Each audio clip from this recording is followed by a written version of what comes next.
a big difference from my visit before 10 years.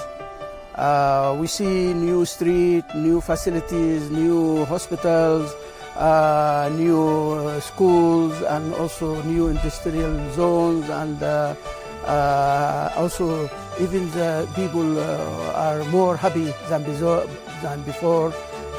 This means that the elevation program was very successful.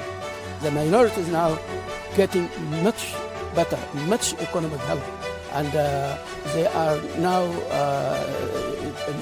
very happy and also very rich than before. This is the most important I noticed from the last 10 years.